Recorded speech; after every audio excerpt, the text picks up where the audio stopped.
এই যে নেন, এই জায়গায় একটা সই করবেন, এই জায়গায় একটা সই করবেন। কিরে সই যে করবি বুঝা করতেছস? হ, আমি যা করতেছি বুঝছেই করতেছি।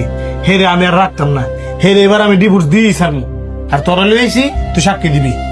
বন্ধুত্বের খাতিরে না হয় সাক্ষী দিলাম, কিন্তু আরেকবার চিন্তা করে দেখ, তোর কিন্তু একটা মেয়ে আছে। আমার মেয়ে আছে তাতে কি? আমার মেয়ে আমার কাছে লয়ে পড়মু।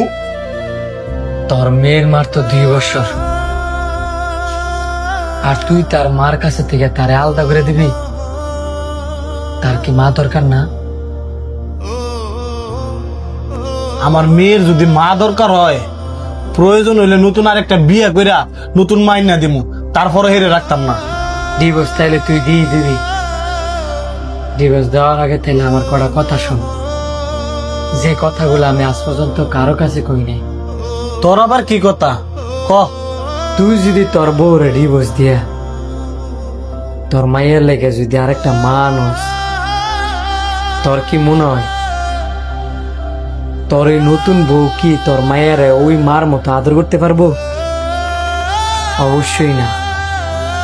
হয়তো বা 2-1 দিন আদর করব, কিন্তু তোর ওই বউর ঘরেও কিন্তু ছেলে বা মেয়ে কোনো না কোনো সন্তান হইব। পরে পরে তোর মাইয়ের কি হইব?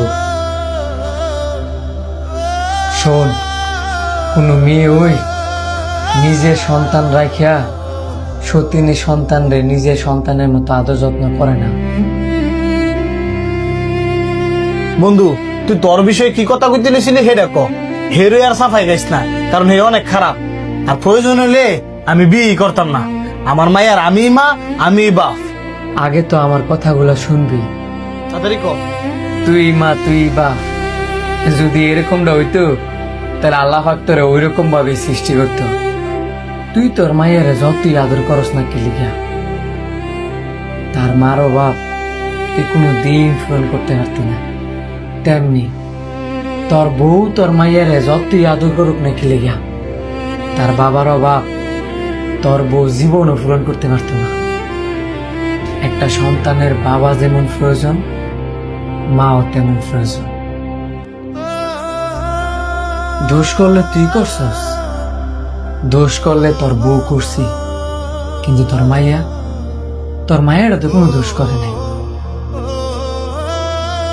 তুই একটা বিয়ে করলে নতুন বউ পাবি, তোর বউ একটা বিয়ে করলে নতুন জামাই পাবি, কিন্তু তোর মেয়েটা